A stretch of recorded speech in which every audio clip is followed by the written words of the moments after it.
नमस्कार दोस्तों, stock market studies में फिर से एक बार आपको स्वागत है। तो आज यहाँ पे मैं बात करूंगा एक प्राइवेट बैंक के बारे में।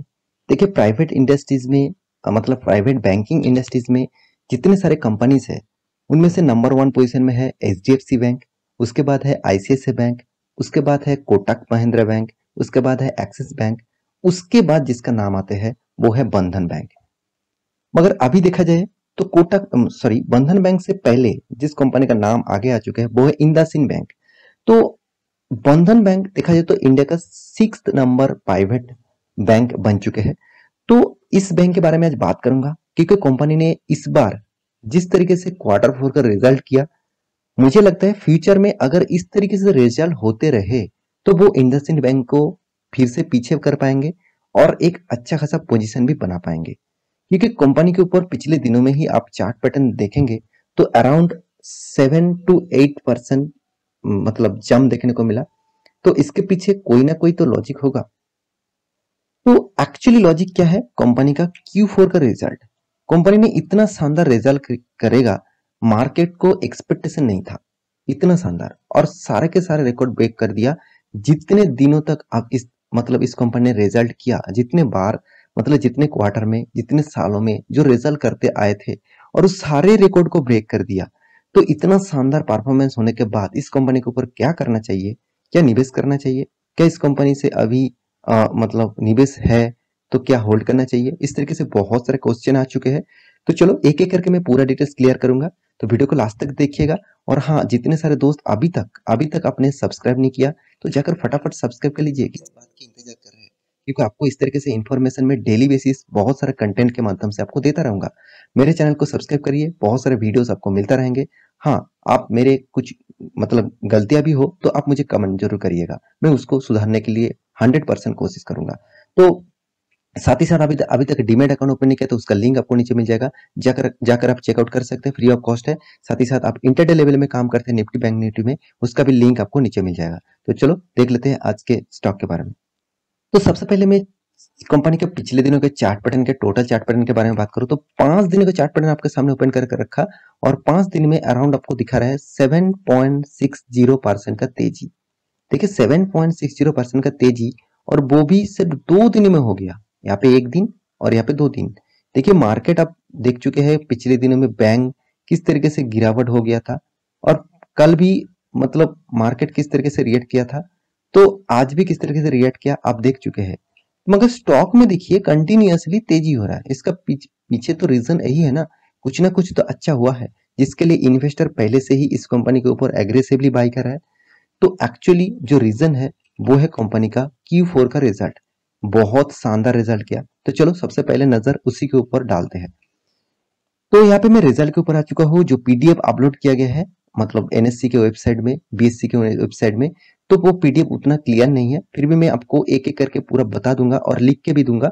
तो आप मतलब ठंडी दिमाग में देखिए, तब आपको सारे के सारे जानकारी पता चल जाएगा। तो सबसे पहले जो कॉलम है वो एक्चुअली क्वार्टर 4 का रिजल्ट है। सेकंड जो कॉलम है वो क्वार्टर 3 का रिजल्ट है। थर्ड जो कॉलम है वो क्वार्टर 4 पिछले सालों का रिजल्ट है। क्योंकि देखिए यहाँ पे साल दिया गया है 2022 मार्च, 31 दिसंबर 2021 एंड 31 मार्च 2021।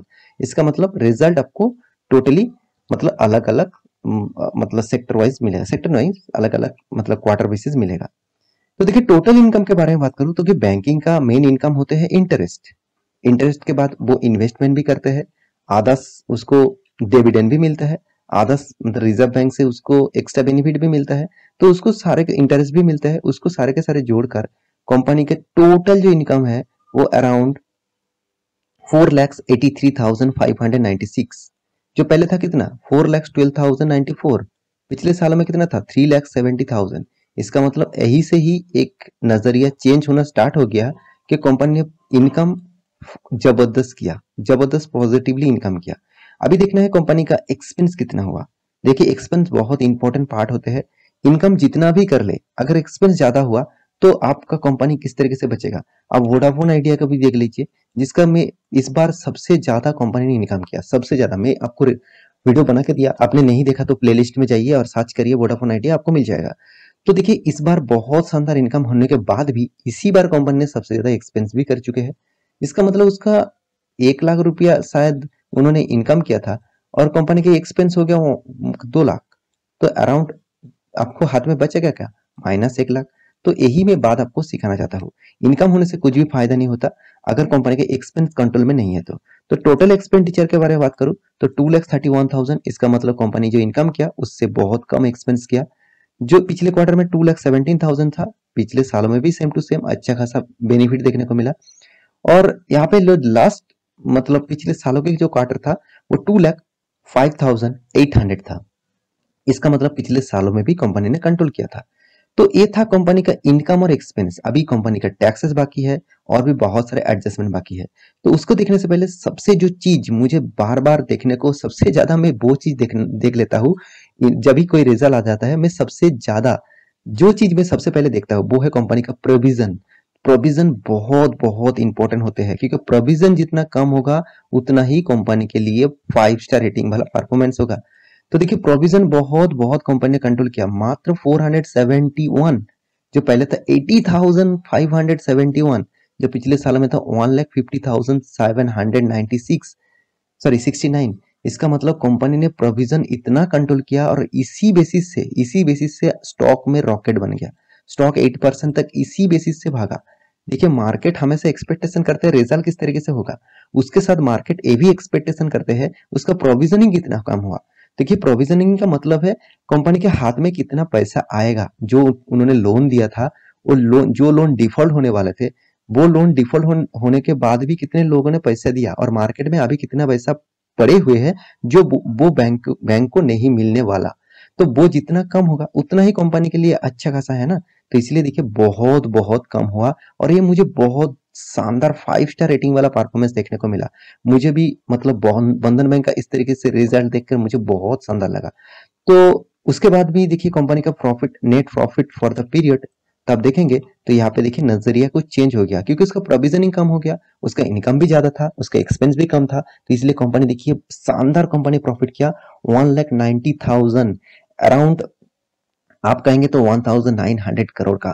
तो कंपनी पिछले क्वार्टर में कितना था 85,000, पिछले साल में तो मात्र 10,300 था। तो आप नजरिया देख लीजिए कितना शानदार जाम। इसका मतलब आप समझ लीजिए बंधन बैंक बहुत बहुत तगड़ा कोशिश कर रहे हैं खुद को आगे ले जाने के लिए। देखिए हमेशा कंपटीटर क्या करते हैं, उसके उससे पहले जो है उसके आगे जो है उसको पहले नीचे करना मतलब उसको टक्कर देने रैंकिंग चेंज करना। और जब रैंकिंग चेंज हो जाएगा वो कोशिश करेंगे उससे आगे कौन है। तो इस तरीके से हमेशा मतलब सीसो चलते रहते हैं।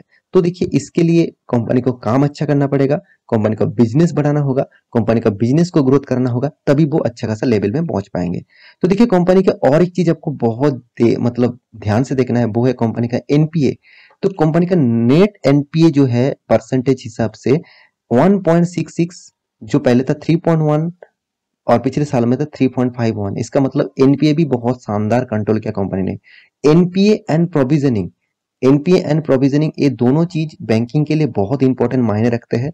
ये दोनों चीज जितना कम होगा उतना ही बैंकिंग के लिए फायदा है। एनपीए का मतलब है नॉन परफॉर्मिंग एसेट, मतलब जो एसेट कंपनी का परफॉर्मेंस नहीं कर रहा है वो एसेट अगर जितना कम होगा उतना ही अच्छा है। मान के चलिए आपका घर में कुछ चीजें पड़े हुए हैं, आप बहुत मतलब प्राइस देकर वो खरीदारी कर रहे थे, मतलब करके रखे थे, मगर उसका घर में पड़े रहने के बाद उसका डिप्रिसिएशन कम हो जाएगा तो उसका जब बेचेंगे उसका प्राइस नहीं मिलेगा। तो सेम टू सेम यहाँ पे एनपीए का मतलब यही होते हैं कि बैंकिंग के लिए वो नेगेटिविटी है। तो जितना ही कम होगा उतना ही बैंकिंग के लिए खास है। अभी देखना है रिटेल बैंकिंग से कंपनी का कितना शानदार परफॉर्मेंस हुआ।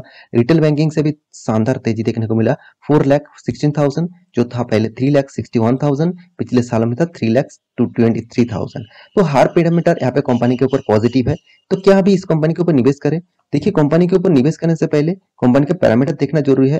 कंपनी के पास कर्जा भी है अराउंड डेप्थ ऑफ इक्विटी 5.45, फिर भी देखिए कंपनी ने प्रॉफिट शानदार कर रहा है। तो इसका मतलब ये नहीं कि डिप है कंपनी लॉस कर रहा है, ऐसे कुछ बात नहीं। मगर प्रॉफिट रेशियो मुझे और भी थोड़ा सा ज्यादा देखने को मिलने को चाहिए था मेरे हिसाब से, क्योंकि कंपनी का अर्निंग पर शेयर बहुत बहुत कम है। और सबसे जो इस कंपनी के ऊपर मैं बिग नेगेटिविटी लगाना चाहता हूँ वो है कंपनी का पी रेशियो 433। मतलब आपको 1 रुपया पाने के लिए ₹433 इन्वेस्ट करना पड़ेगा। तो आप मान के चलिए इतना बड़ा इन्वेस्टमेंट करके ₹1 पाने से अच्छा है मैं इन्वेस्टमेंट ही ना करूं। तो मेरे ये पॉइंट बहुत नेगेटिव लगा। और बाकी कुछ डेटा आपको मैं दिखा रहा हूँ, जैसे profit and loss, company continuously खुद का प्रॉफिट ग्रोथ कर रहा है, ये अच्छी बात है। मगर कंपनी इस बार जो प्रॉफिट किया, और कंपनी का देखिए रिटर्न रेशियो आप देखेंगे तो कंपनी का रिटर्न रेशियो आपको उतना खास नहीं देखने को मिलेगा, क्योंकि कंपनी अभी तक नेगेटिव में है। क्योंकि कंपनी एक साल में आपको पॉजिटिव में रिटर्न दिया शायद, मगर बाकी नेगेटिव है। कंपनी का प्रॉफिट ग्रोथ नेगेटिव में है, हाँ चलो इन सेल्स ग्रोथ पॉजिटिव में है। मगर बाकी पैरामीटर देखेंगे तो कंपनी के इन्वेस्टर के बारे में बात करूं तो इन्वेस्टर देखिए, एफआईएस के पास सबसे ज्यादा हिस्सेदारी है, पहले 6% था, अभी 34% है। डीआईएस के पास 9% था, वो माल बेचकर अभी 4% तक पहुंच गया है। और पब्लिक के पास 2% था, अभी वो 21% होल्ड करके रखा। प्रोमोटर के पास देखिए 82% था, प्रोमोटर खुद का माल बेच दिया, अभी 40% होल्डिंग है। तो देखिए इस कंपनी के ऊपर मेरे सिर्फ एक ही बात कहना है, देखिए मेरे खुद का ओपिनियन है। देखिए इसका चार्ट पैटर्न देखिए, लॉकडाउन तो यहाँ पे स्टार्ट हुआ था, इस तरीके से गिरावट लॉकडाउन यहाँ पे, मतलब इस पीरियड के बाद हर कोई कंपनी, प्राइवेट बैंक हो कोई भी कंपनी हो, तेजी से डबल से भी ज्यादा रिटर्न दे चुके हैं। मगर इस कंपनी का परफॉर्मेंस देखिए अभी भी एक बॉक्स पैटर्न में, और उसका पिछला जो हाई था उसको भी ब्रेक नहीं कर पाया। तो मुझे ये बहुत स्लो डाउन कंपनी लगता है। तो आपको इस कंपनी के ऊपर निवेश करना है तो आप एक बार स्टडी कर लीजिएगा, उसके बाद निवेश कर लिए, मतलब करना चाहिए। मगर मुझे इस कंपनी उतना खास अभी तक उतना खास नहीं लगा। एक बार प्रॉफिट अच्छा हो गया इसका मतलब ये नहीं कि कंपनी रॉकेट बन जाएगा। तो कंपनी का परफॉर्मेंस जब कंटिन्यूअसली अच्छा होगा तब इस कंपनी के बारे में मैं सोचूंगा। फिलहाल के मैं इस कंपनी के ऊपर, मेरे ओपिनियन से इस कंपनी से अच्छा है आप, और भी बहुत सारे प्राइवेट बैंक्स है जैसे कोटक बैंक, जैसे एचडीएफसी बैंक, उसके ऊपर आप फोकस रखिए।